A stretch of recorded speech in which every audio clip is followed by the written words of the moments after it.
There's something quietly powerful about growing older. You've seen decades come and go, watched the world change, and maybe even changed a bit yourself. But there's one truth that hits differently with time. More and more people begin to live alone. And not just alone, but without anyone checking in regularly. This isn't just about loneliness. It's about the quiet risks that build up behind closed doors. A small slip in the kitchen. A phone that doesn't ring. Pill forgotten. No one there to notice when something's just a little off. It's a hard reality that many seniors face. Sometimes they've outlived their friends, their spouses, even their children's ability to be there every day. And yet, here's something important most people get wrong. Living alone doesn't have to mean living at risk. In fact, some of the strongest, wisest, and most capable older adults are those who live alone, because they've learned how to make their environment support them, not challenge them. This video is for you. Maybe you're in your 60s, 70s, even your 80s. Maybe you're living solo now or preparing for the day when you might be. Maybe you still feel strong, but want to be smart about the road ahead. Whatever your situation, this is for you. Today, we'll walk through 5 life-saving habits that real seniors, doctors, and aging experts swear by. Steps that don't just keep you alive longer, but help you live well. Let's begin. Number 1. A daily check-in routine, the invisible lifeline. The difference between safety and vulnerability often comes down to a simple habit. Checking in. Not every senior wants someone knocking on their door every morning. You value your independence. But what happens if you fall? Or feel dizzy and can't reach the phone? Or forget to take your meds one day? Without a check-in system, small problems can spiral into dangerous situations. A check-in doesn't have to be intrusive. It can be as simple as a daily good morning text, a curtain drawn open by 9 a.m., a quick call to a neighbor. Let me tell you about Harold, 82, sharp as ever, and proud of his independence. Every morning by 9 a.m., he sends his niece a good morning text. If she doesn't hear from him by 10, she gives him a call. They rarely need more than that, but it brings both peace of mind. Today, there are even apps and services made for this. Some notify a friend if you haven't pressed a button by a certain time. Others link you with friendly volunteers who call each day. It's not about losing independence. It's about building quiet safety nets. Because strong people don't ignore risks, they plan for them. Number 2. Fall-proofing your home. Because safety starts underfoot. Most serious injuries in older adults don't happen on icy sidewalks or busy roads. They happen right at home. Often not because of frailty, but because the house hasn't changed, even as your body has. Think about rugs that slide, cords near your feet, low chairs, high cabinets, dim lighting. None of these seem dangerous until one day they are. Carol, 77, used to host church gatherings in her cozy living room. She knew every corner. But one winter night, her foot caught on a curled rug. She fell and broke her hip. Recovery took 5 months, and she never drove again. All because of something she stepped over 100 times. Fall-proofing your home isn't about fear. It's about empowerment. It's about clear walkways, grab bars in the bathroom, night lights in halls, rubber-soled house shoes, dishes and meds within easy reach, no more stretching or climbing. Walk through your house as if guiding a friend with balance issues. What might trip them? That's what to fix. The truth is, fall prevention isn't something you do after the fall. It's something you do to make sure it never happens. Number 3. Regular health check-ins with yourself, listening to the quiet warnings. When you live alone, you become your own first responder, your own daily doctor, your own advocate. That means checking in not just with a physician once a year, but with yourself every week. Early signs of trouble are rarely loud. They're subtle. You're sleeping more, but waking tired. You're forgetting names you always remembered. You've lost weight without trying. You're less hungry, or more withdrawn. These aren't just quirks, they're whispers. And if you listen, you can respond before those whispers become shouts. Take Bill, 81. He'd always been sharp. But over time, things slipped, leaving the stove on, misplacing keys.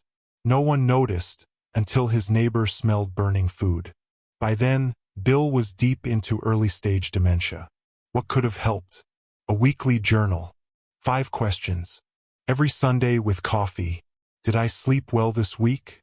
Did I eat regularly and feel full? Did I have energy to do daily tasks? Did anything feel off? Pain? Dizziness? Swelling?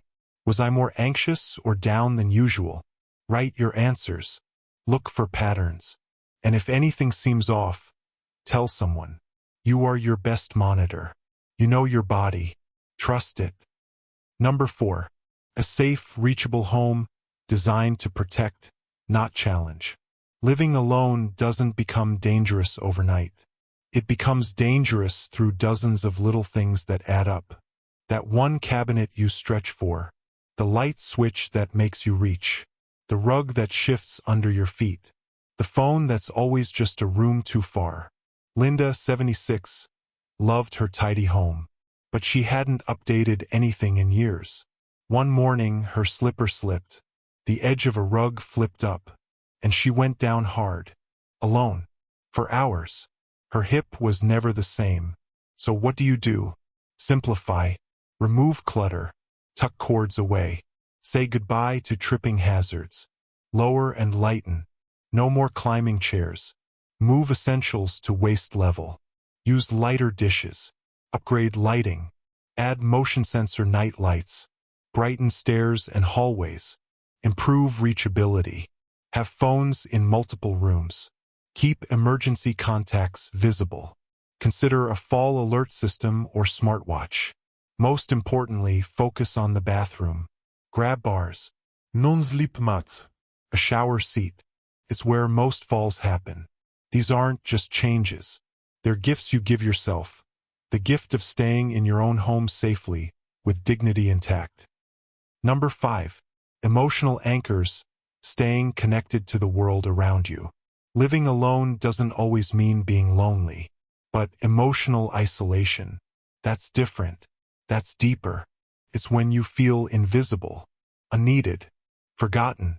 I remember Gerald, 82, sharp and kind. After his wife passed, he still cooked, shopped, walked daily. But one day, he said something I'll never forget. I could disappear for a week and nobody would notice. And he wasn't being dramatic. For many seniors, that's the truth. The good news? Isolation isn't permanent. Connection can be rebuilt. Start small. A weekly call with a niece. A daily wave to your neighbor. Volunteer. Even from home. Read to kids on video. Knit for shelters. Answer online questions. Join online spaces. Facebook groups. Zoom meetups. Forums for books. Gardening. Health. Consider a pet. A cat. A small dog. Even a fish tank can soothe and connect. Visit your local senior center. They offer more than meals and rides, they offer connection. You don't have to be chatty. You don't have to be social every day. You just have to show up. That's where connection begins. Loneliness isn't weakness, but connection, that's strength. You are not alone. If you've ever wondered what the future holds, if you've quietly asked yourself, what happens if I fall? If no one checks in? If I need help? Then know this, you don't have to face it blindly. Living alone can be rich, peaceful, empowering, but only if you plan with wisdom and walk forward with courage. Let this video be your first step. And if you're still with us, leave a comment with the number 5 so we know you're here and that you're preparing for your life, not retreating from it. And don't forget to subscribe, because there's more to share. We're walking this path together. Stay strong, stay wise, and never forget you matter. Number 6. Emergency-ready mindset and systems.